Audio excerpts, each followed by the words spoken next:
welcome in, welcome back. Once again, it's that time. Actually, no, okay, let's just cut to the chase. But thanks for your time and attention. I just wanted to quickly follow up on a recent video that I just made.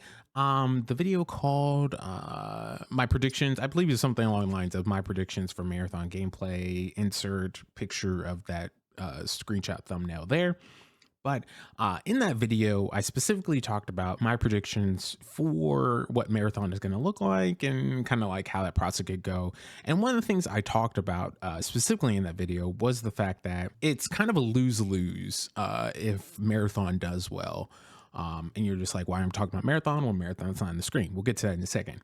But like, essentially, again, watch the video for my full analysis. But the essential bit I was talking about was the fact that like, if marathon does well, it only gives Bungie more incentive to actually like invest in the game and take resources away from Destiny 2. If marathon does poorly, it impacts all aspects of Bungie's portfolio, not just talking about marathon, but also Destiny 2 and Matter, which again, if folks have been following recent news, Matter is also something, and also like the Microsoft potential acquisition thing that almost happened before the Sony acquisition.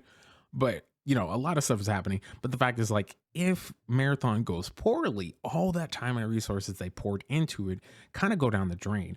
And why this resonates even more is because in that video, I used this game, the Cycle Frontier, as an example of potentially what marathon will look like with the gameplay.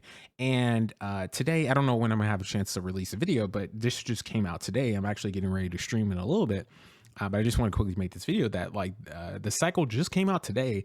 It caught my eye because it said sunsetting, and you know, Bungie, Destiny 2, you know, we're pretty triggered by the word sunsetting. But it caught my eye because it's like, we just made this video. I'm pointing to this example. I had a couple of people message me after they watched the video and kind of say like, oh, I never knew about the video game. And now it's actually unfortunate because we just got the announcement today that they're actually going to be sunsetting the game as a whole. And so we're going to quickly read this and then react. But it says, the Cycle Frontier sunset FAQ. When will servers for the Cycle Frontier be closed? We will close down our servers September 27, 2023 at 9 a.m. Central Standard Time, 3 a.m. Eastern. What? Is that correct? I don't know. Y'all get it.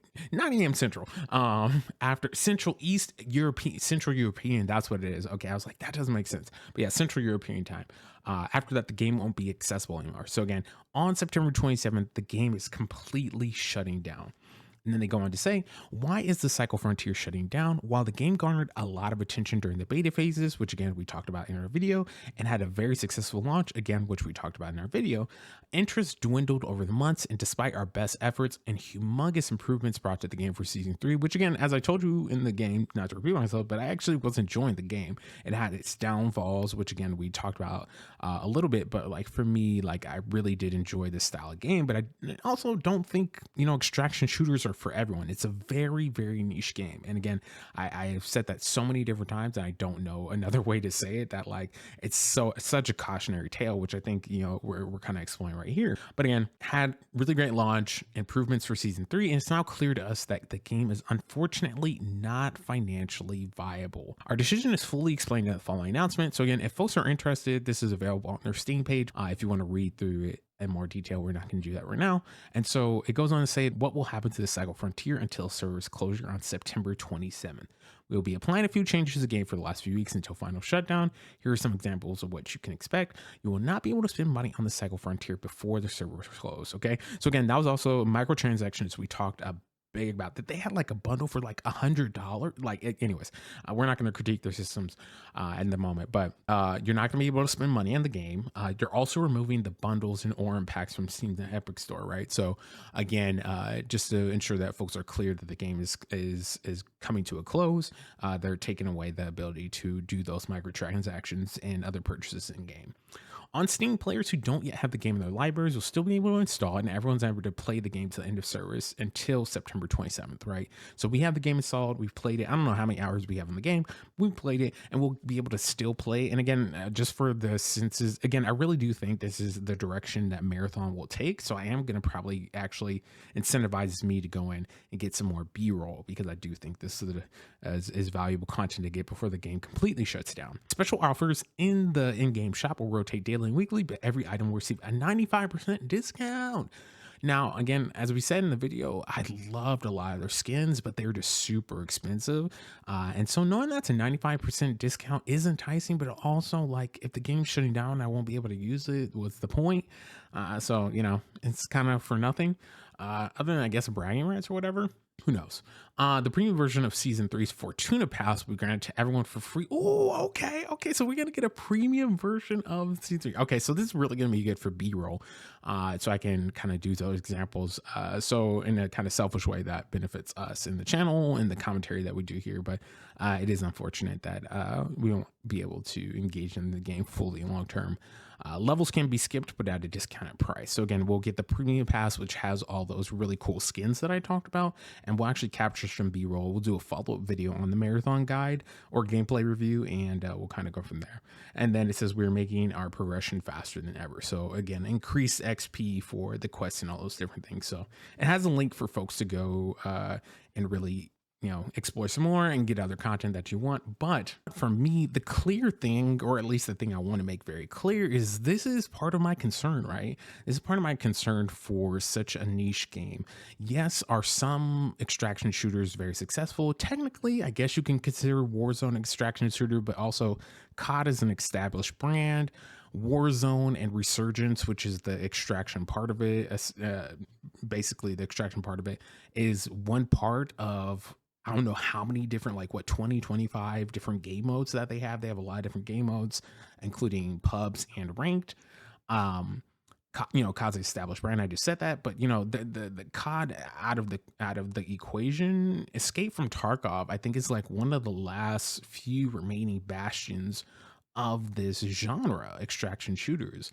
And to see that another extraction shooter, again, the Cycle Frontier is not the first one, but to see another extraction shooter bite the dust, and then Bungie is pouring all this time and energy, and I'm sorry for laughing, but it's just kind of bizarre to me. It's just like Bungie would just have to 12 out of 10 hit this out of the park in terms of it being marathon in order for this to be successful. It's a niche genre, and sure, people can love a beta. Sure, people can love the fact that it's a new type of game mode and it's PvE and PvP and all those cool different things. But look what happened to Gambit.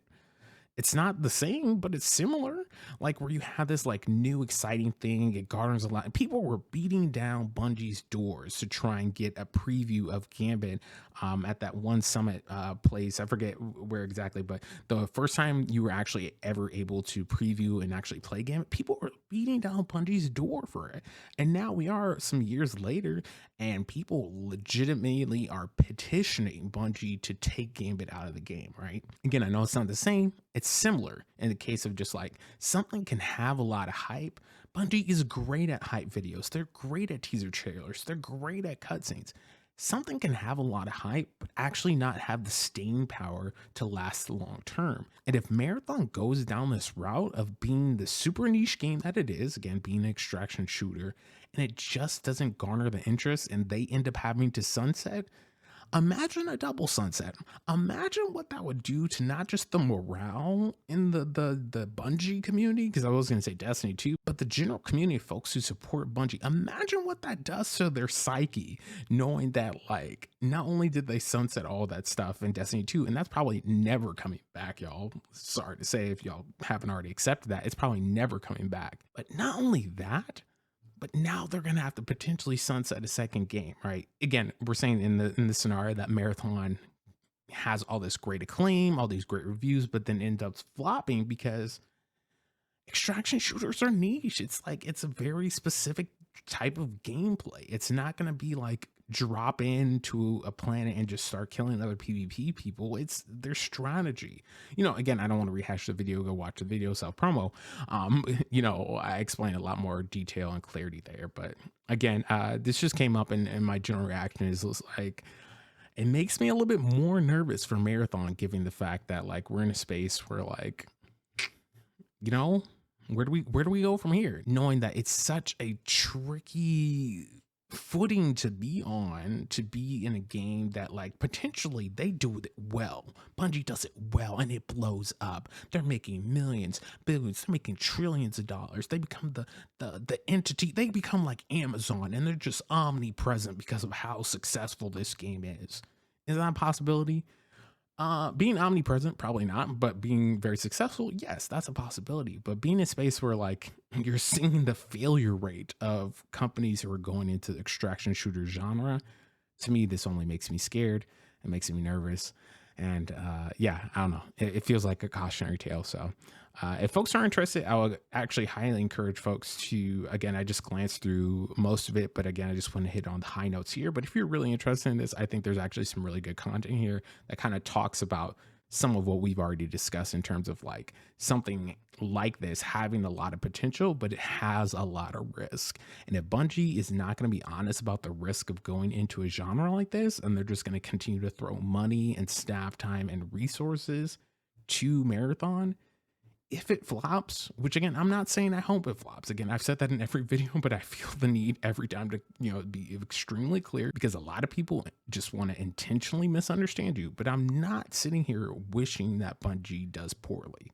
I would prefer Bungie does well because if the game does well, potentially, Destiny 2 can see some of those resources.